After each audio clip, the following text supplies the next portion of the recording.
Salut, c'est Caro, bienvenue dans cette nouvelle vidéo. Vous êtes au meilleur endroit pour prendre soin de votre peau et apprendre à vous maquiller comme une pro. Vous êtes nouveau ici, pensez à vous abonner parce que je publie un nouveau tuto chaque semaine. Bon, aujourd'hui, on va se retrouver pour essayer d'avoir un teint parfait. Parce qu'effectivement, on est un peu dans la période entre deux, tu vois. On est dans la période où on sort de l'hiver, où on veut que le printemps arrive très vite. Mais la peau, elle n'est pas encore tout à fait bronzée, il n'y a pas un hâle de folie. Et on se rend compte que on n'a pas une bonne tête, en fait. Donc, il faut remédier à ça. Là, aujourd'hui, donc, je vais vous montrer comment faire son teint parfaitement avec Miss W Pro. C'est parti, let's go. Pourquoi Miss W Pro? Tout simplement parce que c'est la marque avec laquelle je travaille dans mon institut de beauté. Donc, pourquoi j'ai décidé de travailler avec Miss W Pro dans mon institut? J'ai toujours travaillé avec eux, en fait. Avant, j'avais pas de marque de maquillage. Et quand je me suis lancée dans mon institut, j'ai décidé donc d'utiliser une marque qui soit bien, qui soit accessible. Et les avantages, en fait, de Miss W Pro, c'est que je connaissais déjà Couleur Caramel, qui est un peu la grande sœur de Miss W Pro. Mais Couleur Caramel, de mon avis, simple et dur. Venez pas m'attaquer en commentaire, d'accord? Je trouvais que ça faisait un petit peu vieillot. C'est encore une fois mon avis. Et là, je trouvais en fait que les packaging de Miss W Pro étaient beaucoup plus jolis. Qui proposaient beaucoup plus de choses avec du peps. Bref, ça me correspondait mieux. Du coup, oui, Miss W Pro, pourquoi? Parce que c'est du bio, c'est du PLA 100% biodégradable. Donc en fait, ça c'est tout simplement de l'amidon de maïs, c'est-à-dire que vous ouvrez votre maquillage, vous enlevez ici, sans le casser, Caroline, le godet, et en fait tout ça, vous pouvez le mettre, donc enlever le petit miroir, et vous pouvez en fait le mettre dans votre compost. Donc ça c'est top, parce qu'effectivement c'est de l'amidon de maïs. Donc ça en make-up, quand on entend parler justement de la fast fashion, dans les fringues, etc., et dans la consommation du make-up, eh bien ça, c'est une façon aussi de consommer un petit peu mieux et de rendre un peu la planète plus belle. Miss W Pro, pourquoi? Parce que également, en fait, ils reversent 5% de leurs bénéfices annuels à des associations. Donc, il y a Sea Shepherd, je vous les mettrai dans la description. Il y a Sea Shepherd, il y a Care pour aider les femmes dans la pauvreté. Vous avez également WWF, voilà. Et j'en passe, il y a Terre d'abeilles aussi. Bref, il y a plein de choses et ça mérite vraiment que ce soit connu parce que ce sont des très bons produits. C'est un très très bon rapport qualité-prix et en plus récemment ils ont baissé leurs tarifs, donc c'est encore mieux je dirais. Et en tout cas moi je suis très très contente, ça fait grave le job, les clientes en sont contentes. C'est quali, c'est accessible et ils ont une très très belle gamme aussi où on peut se maquiller, vraiment tout est parfait. Juste le seul défaut, c'est que forcément, eh bien, il n'y a pas de mascara waterproof, il n'y a pas de make-up waterproof dans le bio. Mais sinon, moi, j'en suis hyper contente. Les clientes aussi. Donc voilà. Donc, au lieu de blablater, on y va, on commence. Alors, tout d'abord, il faut savoir que quand on commence pour faire le teint, chacun fait ce qu'il veut. Chacun prend Beauty Blender, pinceau, fait au doigt, enfin bref. Ça, c'est vraiment en fonction de ce que vous avez l'habitude de faire. De vos préférences en fait tout simplement. Moi je vais vous montrer là aujourd'hui ma façon à moi de faire et vous adapter en fonction de. Donc je vais déjà commencer par appliquer ma base de maquillage. Pourquoi utiliser une base de maquillage? Parce que tout simplement ça va permettre en fait de fixer votre make-up et ça va préparer votre peau. Donc là je modifie ma Beauty Blender. Ça c'est petit conseil aussi parce que je sais que j'ai pas mal de gens en ce moment qui me disent ah mais faut la mouiller la Beauty Blender. Oui. Je vous ferai l'expérience sur les réseaux de Beauty Blender mouillé et celle non mouillée. Vous allez comprendre tout de suite pourquoi il est essentiel d'humidifier votre Beauty Blender. Donc là, on va venir appliquer. Donc là, j'ai pris la base de la 04 et je vais venir donc appliquer sur mon visage. Ça, en fait, ça va être hyper important d'utiliser une base. Alors, encore une fois, si vous n'avez pas et vous n'avez pas les moyens ou autre, c'est pas grave. Mais si vous avez une base de maquillage, eh bien écoutez, franchement, vraiment utilisez-la parce que c'est vraiment sous-coté les bases. J'ai de plus en plus de personnes en fait qui connaissent pas l'importance d'utiliser des bases, mais vraiment faites-le puisque ça va venir fixer votre make-up et ça va préparer votre peau. Votre peau va avoir une belle base et du coup, le make-up en ressortira beaucoup plus joli. Bien sûr, je vous ai passé l'étape de vous hydrater votre visage avant de mettre la base. Ça, il faut toujours penser à bien hydrater avant. Deuxième étape, on va utiliser. Donc là, aujourd'hui, pour un make-up, j'ai voulu faire un make-up quand même un teint parfait, mais ultra naturel aussi, pas quelque chose de trop chargé. Donc, je vais utiliser la BB Crème. Donc, moi, je prends la BB Crème, la 12. C'est celle qui se rapproche le plus de ma carnation, tout simplement. Alors, pour choisir aussi votre BB Crème, votre fond de teint ou autre, évitez, parce qu'on a tous tendance à faire sur la main. Mais le mieux, en fait, c'est d'appliquer ici pour tester au niveau de la teinte, savoir si ça va bien. Pourquoi ? Parce que tout simplement, c'est là où ça va mieux correspondre au niveau de notre carnation, parce que les mains, on peut avoir bronzé ou autre. Et là, ici, on est sur la jonction du coup ici, qui va être légèrement plus clair et le visage un petit peu plus foncé, en général.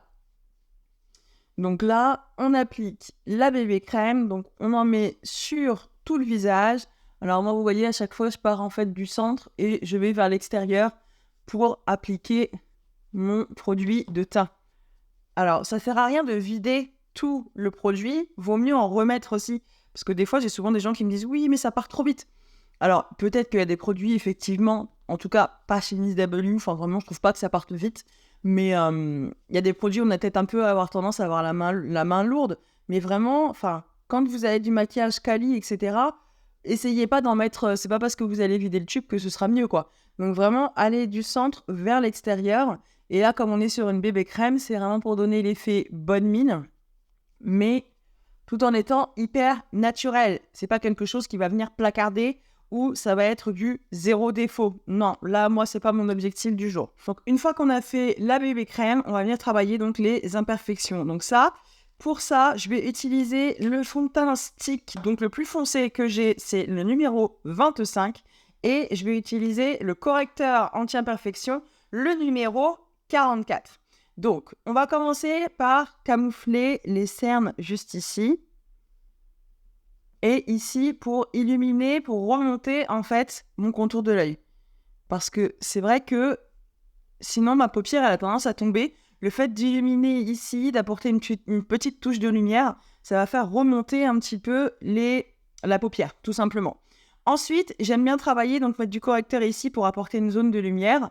Là, comme vous pouvez le voir, j'ai toujours mon acné hormonal qui s'en va doucement, mais sûrement. Mais en même temps, je ferai beaucoup plus d'efforts. Je pense que ça ferait très très longtemps que ce serait déjà parti. Hein.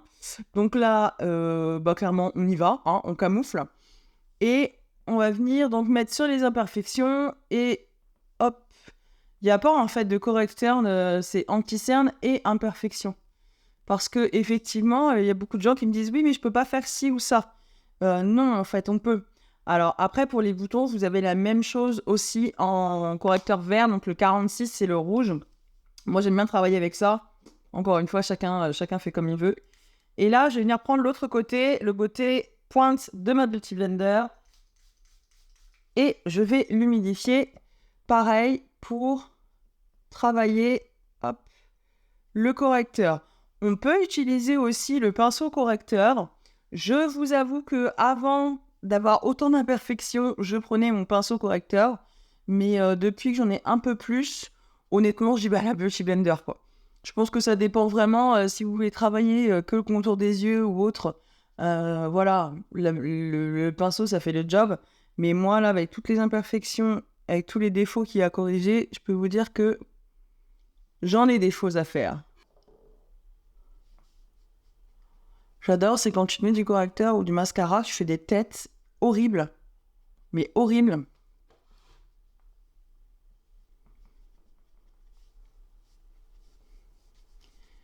Et donc, quand on sent que la Beauty Blender, elle commence à ressécher un petit peu, on vient rehumidifier un peu, hein, de pas rester avec quelque chose de sec, sinon le produit, en fait, va pas bien pénétrer. Enfin, pas pénétrer, mais le produit va pas bien s'étaler, sinon, et le résultat, il sera beaucoup moins joli.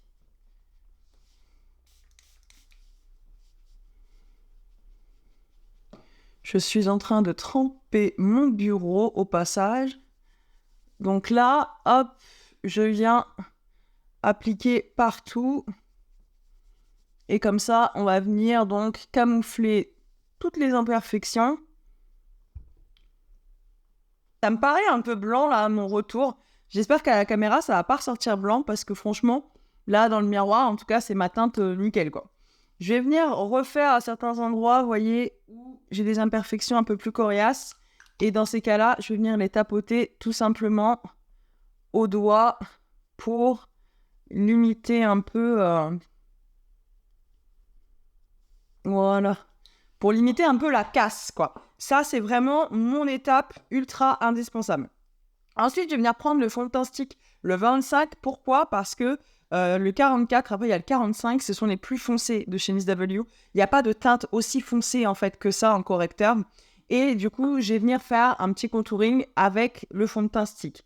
Donc là, je vais l'appliquer ici sur mon front pour affiner au niveau de mon front. Et je vais venir le travailler ici, juste en dessous en fait de l'os. Pareil, pour creuser un peu plus au niveau de cette zone. Et légèrement le nez, j'ai rien contre mon nez, le pauvre, il va pas comprendre, mais j'ai rien contre mon nez, mais je vais venir travailler un petit peu le nez ici pour l'affiner. Et également aussi, j'ai oublié de préciser, si comme moi, vous mangez bien à la cantine ou que vous avez un peu de poids, moi en l'occurrence j'ai 30 kilos en trop, mais c'est pas grave, on assume, voilà. Ici en fait j'ai un double menton qui est en train de se faire, c'est hyper glam. Et en fait le fait de mettre ici des couleurs foncées, eh bien on va venir justement affiner un petit peu la zone. Alors je vais pas vous enlever votre double menton en faisant cette astuce, hein, ok, commencez pas à être trop contente. On redescend un petit peu, hein, mais ça va l'affiner un petit peu. Donc là, on va venir travailler. Donc là, quand c'est comme ça, j'étale justement et je fais des mouvements vraiment vers ma racine des cheveux.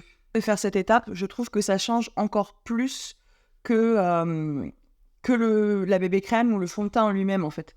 Parce que je trouve que c'est ça qui définit vraiment un make-up.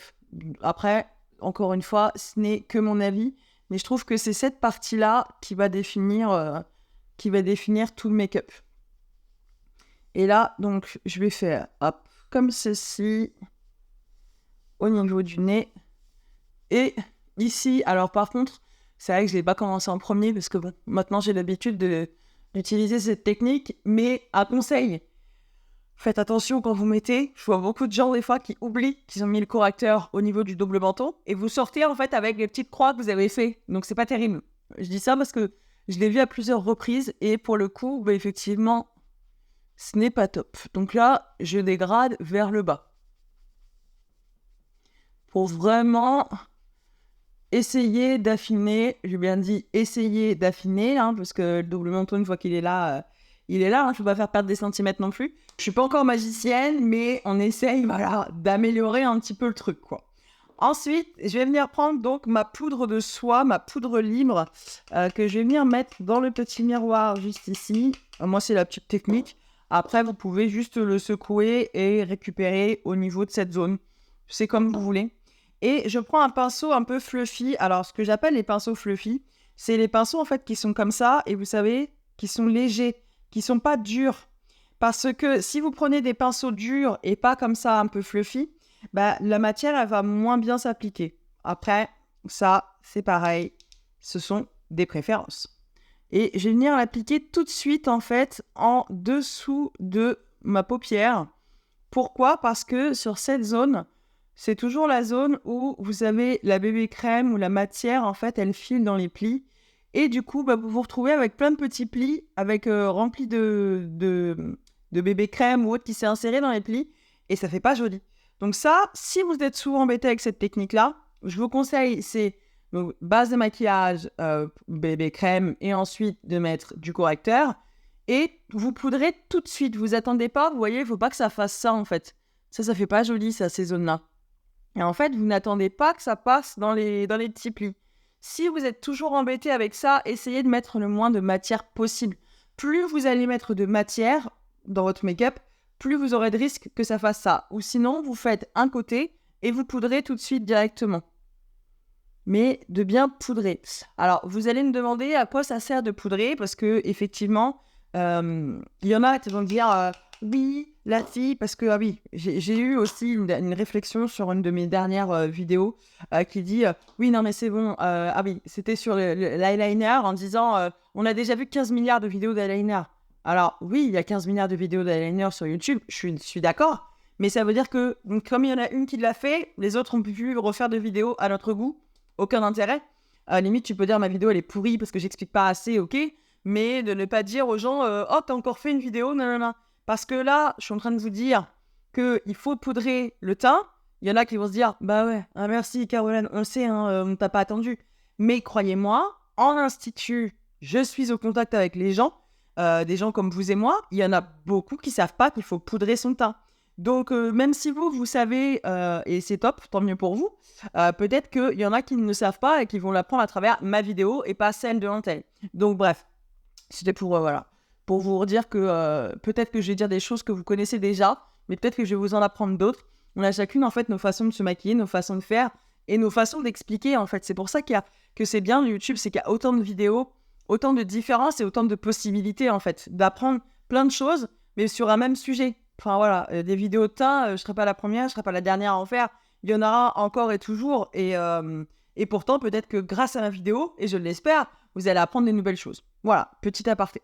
Donc là, j'en mets un petit peu, vous voyez, pas sur tout mon visage, sans en mettre partout, hein, c'est quand même mieux. Et ensuite, je vais venir, alors ça, c'est les anciens formats, mais franchement, moi, je les garde vraiment longtemps, mon maquillage. Enfin, je ne me maquille pas non plus, pas forcément tous les jours, donc je le garde super longtemps. Là, j'ai pris en fait ma terre de soleil, elle est un petit peu irisée, et je trouve qu'elle est super jolie. Et je vais en mettre vraiment sur les zones extérieures de mon visage, donc avec le pinceau poudre. Donc pareil, idéalement, je peux comprendre que vous pouvez pas avoir tous les pinceaux et tout, parce que voilà, ça fait un budget. Mais les pinceaux poudre, en fait, ça c'est top, parce que pour appliquer la matière, vraiment, je vous conseille d'utiliser ça. Si vous prenez des pinceaux un peu plus... où les poils sont un peu plus serrés, un peu plus collés, en fait, ça va moins bien s'appliquer, notamment pour de la poudre libre. Voilà. Après, bien sûr, on fait en fonction de ce qu'on a avec nos moyens, mais en tout cas, c'était le petit conseil. Donc, moi, je mets la terre de soleil, j'en mets un petit peu partout, vraiment tranquille. Alors, en fait, pour avoir un teint parfait, parce qu'on pense toujours qu'il faut qu'on soit trop maquillé, etc., c'est pas de trop maquiller, c'est on peut se maquiller, mais on y va tranquille. On a l'impression là qu'on met beaucoup de choses, mais en fait sur mon visage, quand on me regarde, j'espère que ça va pas ressortir avec les lumières et tout, mais quand je me regarde, enfin ça fait naturel quoi, ça fait pas trop. Donc voilà, on a toujours l'impression que on en met des caisses et des tonnes, mais en fait pas du tout. Faut juste l'appliquer tranquille quoi. Donc moi je vais bien sûr venir là bien pas dégrader, mais je vais venir bien continuer le make-up au niveau du décolleté pour pas que ça fasse de démarcation. Et j'en mets légèrement. Et voilà. Voilà ce que ça donne. Donc au niveau du teint, c'est naturel, c'est simple, c'est pas trop. Voilà. Et là, on a bientôt fini donc l'étape du teint. On va continuer avec le fard à joues. Donc fard à joues. Moi, je vais appliquer un dans ces tons-là. C'est le 73. Ça, c'était une édition limitée. Donc je prends mon pinceau fard à joues et je vais venir l'appliquer en fait juste ici pour illuminer. Alors, on peut mettre le blush fard à joues ou après, on peut venir aussi faire le contouring, tout ça. Moi, là, aujourd'hui, je suis vraiment en make-up simple. Donc, je vais venir juste appliquer mon fard à joues que je remonte légèrement ici. Alors, fard à joues, c'est pareil. Vous avez différentes possibilités de l'appliquer, le fard à joues. Soit vous pouvez, alors, quand j'ai appris il y a 10 ans, 12 ans, c'était la technique du 8. On faisait le 8 comme ça. Je sais pas, les esthéticiennes, d'autres, vous allez savoir, on faisait le 8 comme ça. Maintenant, honnêtement, moi, je pose juste ma matière comme ceci et je vais vers l'extérieur et je remonte légèrement au niveau des tempes. Donc, hop, on le met juste ici. Et le fard à joues, il va servir à quoi? Il va servir, en fait, à réchauffer notre teint et d'avoir un teint un peu plus... avec un peu plus de peps. Parce que c'est vrai que si on met pas de fard à joues, le teint, il fait un peu plus fade, en fait. Donc, le fait d'en mettre, c'est tout de suite un peu mieux. Et on finit avec l'highlighter. Donc ça, l'highlighter, ça va être vraiment je dirais le make-up maintenant indispensable avec l'highlighter pour illuminer, pour apporter des zones de lumière et pour iriser donc le teint. Je vais venir l'appliquer ici. Donc hop, je le pose juste comme ceci. J'espère que ça va bien rendre avec la lumière et tout parce que pour vous avouer, je ne suis pas encore trop carrée avec les lumières. Enfin voilà. C'est temps pour parler, mais comme on dit, Rome ne s'est pas fait en un jour. Hein. Et hop, on vient en mettre juste ici. Et j'en mets également au niveau du bout du nez, tout doucement. et au niveau du cœur de la bouche.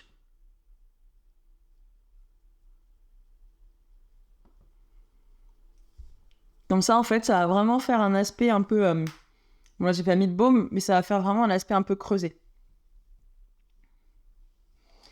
Et vous avez fini votre make-up en quoi? En 10 minutes, je pense, avec donc Miss W Pro. Vous voyez, il n'y a pas besoin d'en mettre plus, il n'y a pas besoin d'en mettre moins. Vous pouvez après remettre, si vous voulez, un spray fixateur sur tout votre visage pour bien fixer encore plus le make-up. Mais honnêtement, même moi avec le masque, parce que je porte toujours le masque à Institut, quand je fais des prestations, ça bouge pas. Donc moi, je suis pas embêtée en tout cas de ce côté-là. Vraiment, je suis hyper contente des produits au niveau tenue, etc. Je vais essayer de vous zoomer un petit peu pour que vous voyez un peu plus. J'espère que la couleur, ça va bien rendre en vidéo. On a toujours du mal. Quand on se voit dans le retour et quand on se voit dans la caméra, ça fait pas du tout pareil. Donc bon, ça va être les joies d'Internet. Il va falloir en apprendre un petit peu encore plus. Eh bien, écoutez, cette vidéo est finie. J'espère en tout cas que ça vous a plu, que vous avez appris des choses grâce à moi aujourd'hui. Bien sûr, si vous avez des questions, n'hésitez pas en commentaire. Je me ferai un plaisir en tout cas d'y répondre. Enfin, à liker cette vidéo et à vous abonner parce que ça fait toujours plaisir. On se dit à la semaine prochaine pour un nouveau tuto. Ciao, ciao!